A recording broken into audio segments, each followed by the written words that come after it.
Hello दोस्तों, जय हिंद। कैसे हैं? मैंने कल आपको बताया था प्रमुख देश और उन देशों से लिए गए हमारे संविधान की जो है कुछ हिस्सा, अनुवर्ती सूचियाँ, इन सारी चीज़ों का मैंने जिक्र किया था। और इससे पिछले वाली वीडियो में मैंने ये भी बताया था कि भारत के प्रथम स्वतंत्रता संग्राम अर्थात सन 1857 की क्रांति, जिसे मैंने तात्कालिक कारण, राजनीतिक कारण, आर्थिक कारण एवं जो युद्ध था, युद्ध का प्रतीक क्या था, रोटी और कमल का प्रतीक था। क्या आप लोग शोर मचा रहे हैं? तो ये सब हमने चर्चा कर चुका है, जिसमें खास करके जो तात्कालिक कारण हुए उसमें लॉर्ड कैनिंग के द्वारा जो चलाया गया था गाय और सुअर के चर्बी, ये मुख्य रूप से 1857 की क्रांति का मुख्य दौर था, जब यहाँ के जनरल गवर्नर लॉर्ड कैनिंग था 1857 में, उस समय की चर्चा। तो ये हमने पूरा कर दिया था। फिर हम आर्टिकल्स पर आ रहे हैं। पिछले वीडियो में जैसे मैंने आर्टिकल के विषय में आपको दिया था, मैंने 170 आर्टिकल का जानकारी दे चुके हैं। आज का आर्टिकल है आपका 171, यानी कि अनुच्छेद 171 में, जिसमें विधानसभा, लोकसभा, राज्यसभा, विधान पार्षद, मैंने सांसद का दोनों अंग का बता दिया है। वैसे मुख्य रूप से सांसद का 3 अंग, चर्चा 2 ही का होता है, एक राज्यसभा एक लोकसभा। कानून का मनोनयन करते हैं राष्ट्रपति। इसी प्रकार आज हम चलेंगे विधान, जो राज्य के अंदर होता है। विधान मतलब जहां से राज्य के हेतु कानून बनाने का घर होता है, वह आज आ गया है विधान पार्षद। विधान पार्षद के जो सदस्य होते हैं, इसका पावर कुछ अलग होता है। कहा कि इसका चर्चा अनुच्छेद 117 में है। 117वें अनुच्छेद मैंने पढ़ाया है। इसमें यह भी बताया है कि विधानसभा और विधान पार्षद के अंतर, दोनों सदस्य बनने की योग्यता, दोनों सदस्य का कार्य और दोनों सदस्य के कार्यकाल की अवधि कैसे समाप्त होता है, कैसे चयन होता है, इसका भी हमने चर्चा कर चुका है। कहा इसका विघटन नहीं हो सकता है। किसका विघटन नहीं हो सकता है? विधान पार्षद का विघटन नहीं होता है, लेकिन जब सरकार गिर जाएगी तो विधान पार्षद का, विधानसभा का विघटन हो जाता है, नए सरकार बनते हैं, लेकिन विधान पार्षद का कोई विघटन नहीं होता है। इसमें विधानसभा की 1/3 होती है। इसके सदस्यों का चुनाव 5 श्रेणियों में है। इसके सदस्य जो है हर 2 साल में 1/3 जाते हैं और आते हैं। ये जाने आने की प्रक्रिया जो लगा हुआ रहता है। बिहार विधानसभा में कुल सीटों की संख्या 73 है, जबकि विधान पार्षद का 73 और विधानसभा का 243 है।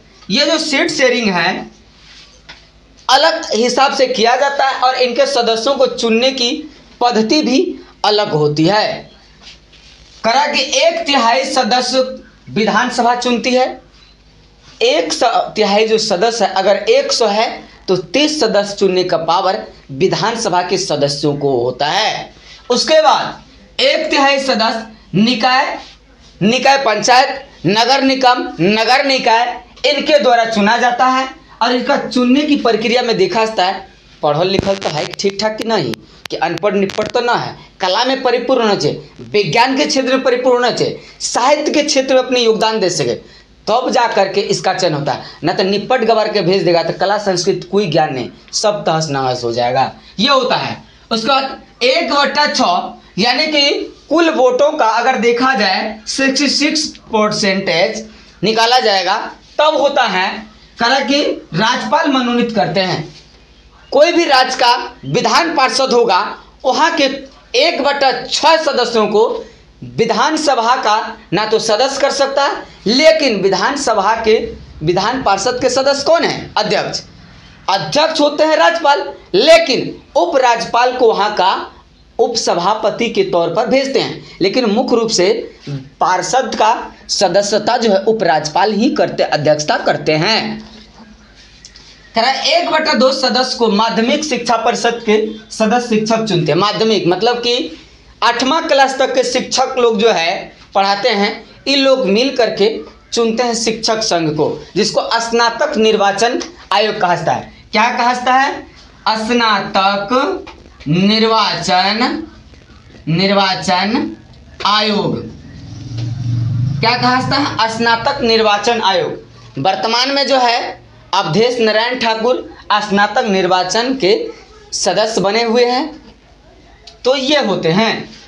उसके बाद पांचवा बात है 1/2, यानी कि 1/2 लगभग 20 सदस्यों को स्नातक पास, यानी कम से कम इस बोर्ड का 3 साल पूर्व स्नातक उसका हो जाए, चाहे बीए हो या बीएससी हो या बीकॉम हो, कोई भी फैकल्टी से वो पास होना चाहिए 3 साल पूर्व। और हम भी स्नातक हो चुके हैं, अब हम चुनाव प्रक्रिया में उतर सकते हैं।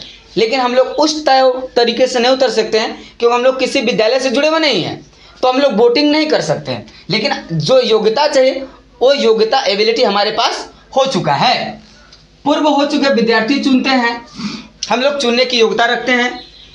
करा कि विधानसभा के सदस्यों को मेंबर ऑफ ऑर्गेनाइजेशंस असेंबली अर्थात MLA, क्या कहा जाता है, MLA member of organisations of assembly, तथा विधान पार्षद के सदस्यों के मेंबर ऑर्गेनाइजेशंस ऑफ काउंसिल, यानी कि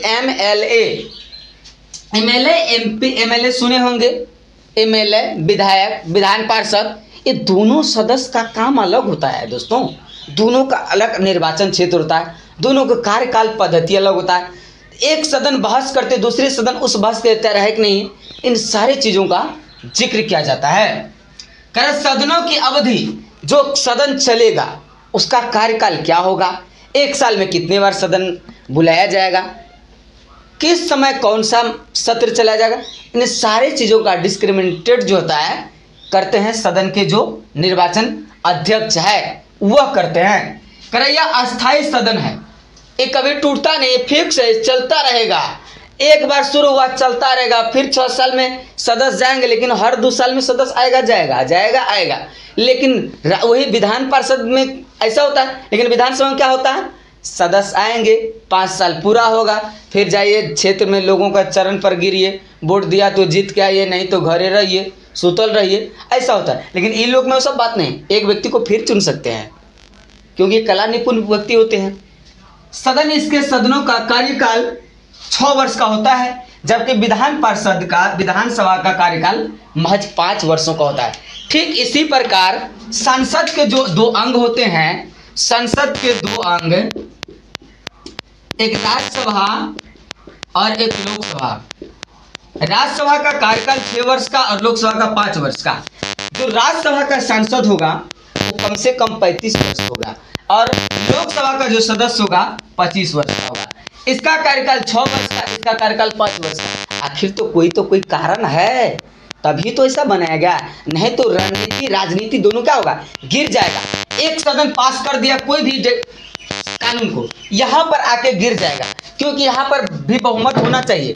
लेकिन लोकसभा में बहुमत है, राज्यसभा में बहुमत न है, तो राज्यसभा क्या इसको पास करेगी, यह बात जो है राज्यसभा के सदस्यों पर निर्भर करता है। अगर पास हुआ तो ये चल जाएगा किसके पास, प्रेसिडेंट के पास, यानी राष्ट्रपति के पास। किसके पास जाएगा, राष्ट्रपति के पास जाएगा, तब राष्ट्रपति का हस्ताक्षर शायद मार होगा, वह देश में कानून बन करके उभरेगा।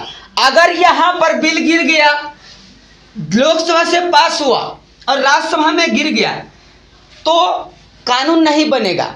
अगर दोनों पास कर दिया, राष्ट्रपति के पास भेज दिया, तो राष्ट्रपति बिना देरी के हुए साइन करेगा 14 दिन के भीतर।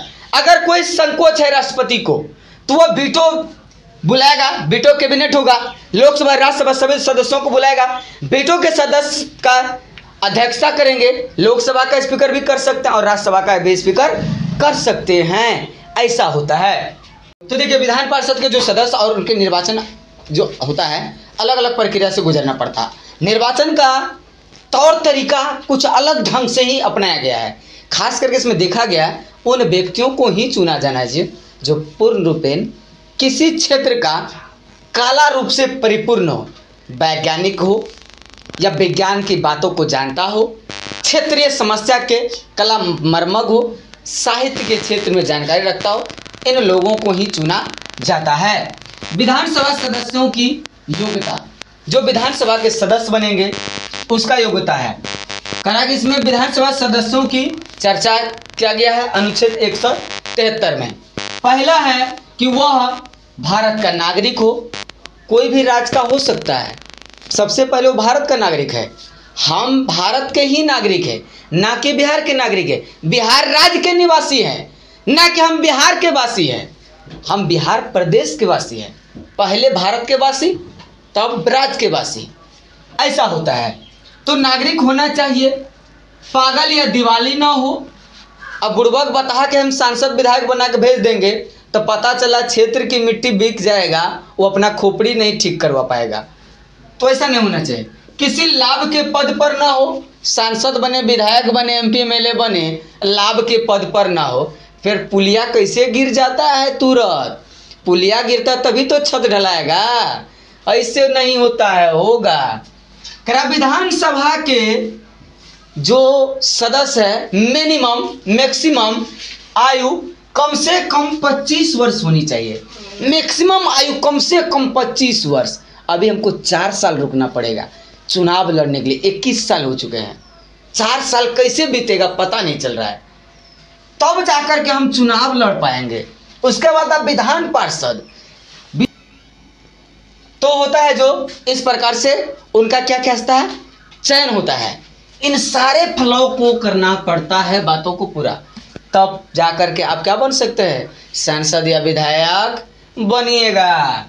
अनुच्छेद 182 में जो कह रहा है कि इसमें विधान पार्षद के सभापति की चर्चा है।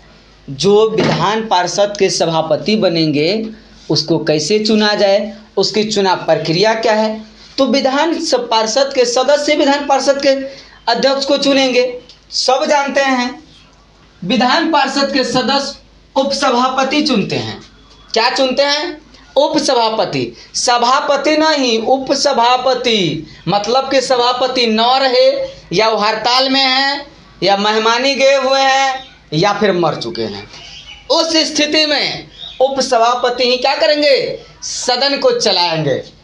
विधानसभा के प्रस्ताव पारित करके हटा सकते हैं। जैसे लोकसभा के स्पीकर के हटाने के लिए अविश्वास प्रस्ताव लाया जाता है, पूरे मंत्रिमंडल को हटाने के लिए अविश्वास प्रस्ताव लाया जाता है, पूरे केंद्र के मंत्री को गिराने के लिए निंदा प्रस्ताव लाया जाता है। इसी प्रकार राज्य के विधान पार्षदों में जो है क्या लाया जाएगा, प्रस्ताव पारित करना होगा। जब प्रस्ताव पारित होगा तब इसको क्या जा सकता है, हटाया जा सकता है।